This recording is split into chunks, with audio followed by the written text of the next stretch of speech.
Hello दोस्तों, आप सभी का स्वागत है मेरे यूट्यूब चैनल में। तो दोस्तों, आज का हमारा टॉपिक है कवि के जीवन परिचय के बारे में है दोस्तों। तो छायावाद के प्रमुख कवि आधार स्तंभ जो माने जाते हैं दोस्तों, वो हैं जयशंकर प्रसाद। दोस्तों, जयशंकर प्रसाद की जीवन परिचय या इनकी काव्यगत विशेषताएं, भाव पक्ष, कला पक्ष, रचनाएं कितनी होती हैं दोस्तों, तो ये आज हम इनके बारे में पढ़ेंगे। दोस्तों, ये प्रश्न 2009, इसके बाद 2011 है, 2014 और 2019 में आया है दोस्तों। और दोस्तों, ये प्रश्न 2021 में आने के ज़्यादा चांसेस बनते हैं, तो आप अपने कॉपी में नोट कर लें और अच्छे से तैयार कर लें। जयशंकर प्रसाद की जीवन परिचय। छायावादी काव्य के आधार स्तंभ दोस्तों, या यूं हम समझ लें कि जो नींव होती है, ये छायावाद की नींव कौन है? जयशंकर प्रसाद। जयशंकर प्रसाद का जन्म 30 जनवरी सन 1889 को वाराणसी, उत्तर प्रदेश में हुआ था। इनके पिता सुंघनी साहू वैभवशाली व्यक्ति थे। इनके पिता का नाम था दोस्तों सुंघनी साहू और ये वैभवशाली व्यक्ति थे। इनका देहावसान 15 नवंबर सन 1937 को हुआ था। इनका देहावसान जो था 15 नवंबर 1937 को जयशंकर प्रसाद का देहावसान हो गया था। दोस्तों, जयशंकर प्रसाद की रचनाएं चित्राधार, तितली, महाराणा का महत्व, प्रेम पथिक, झरना, आंसू, लहर आदि इनकी रचनाएं हैं दोस्तों। कामायनी दोस्तों, ये महाकाव्य है। चंद्रगुप्त, इंद्रजाल, ये जयशंकर प्रसाद की रचना है।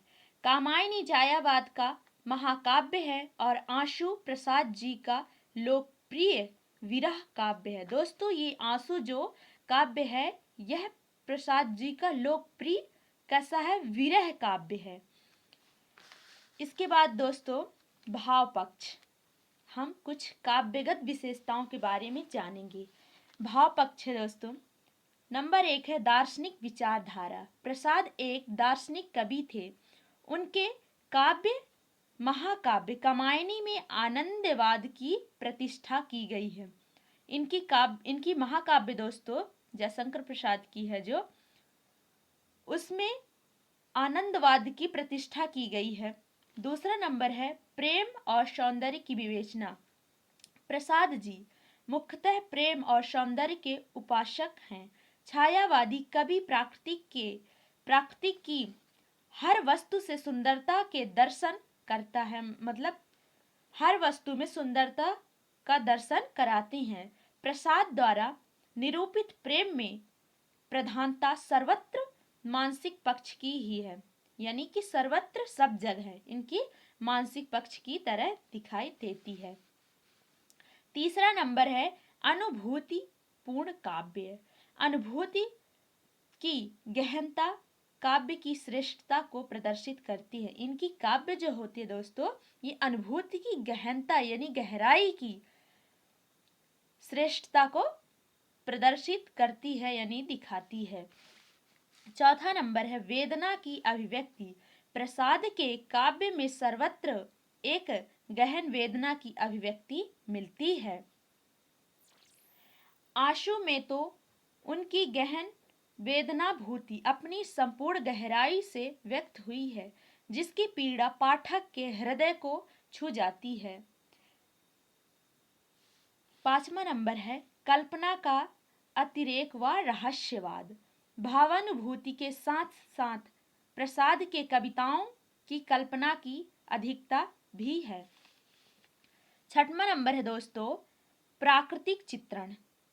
अब दोस्तों, ये जयशंकर प्रसाद जी हैं जो ये प्राकृतिक चित्रण अपने काव्य में कैसे करते हैं।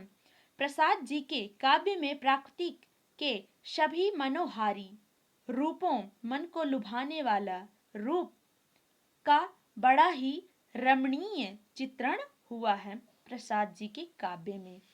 सातवां नंबर है नारी के प्रति श्रद्धा भाव। नारी के प्रति, नारी को एक विशेष सम्मान दिया जाता है दोस्तों इनके काव्य में। छायावादी कवियों ने नारी को पूर्ण सम्मान यानी पूरे सम्मान के पूरे सम्मान यानी पूर्ण सम्मान दिया है। प्रसाद जी ने अपने काव्य में नारी के सभी रूपों को दर्शाते हुए इस बात का ध्यान रखा है कि उसके सम्मान में कहीं कमी न आने पाए। दोस्तों ये था हमारा भाव पक्ष। इसके बाद हम आते हैं दोस्तों कला पक्ष। इनकी कला कैसी है इसके बारे में हम जानेंगे।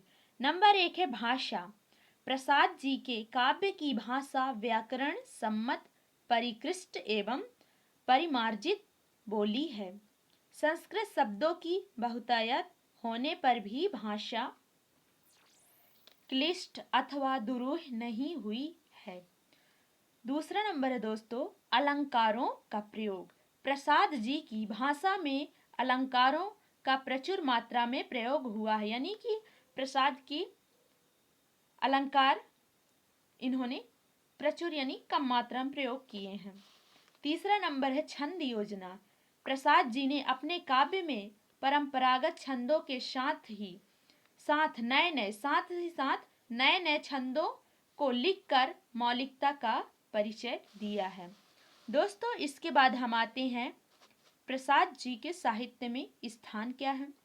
भाव पक्ष और कला पक्ष की दृष्टि से प्रसाद जी का काव्य उच्च कोटि का है। प्रसाद जी का जो काव्य है वह भाव पक्ष और कला पक्ष की दृष्टि से इनका काव्य उच्च कोटि का है।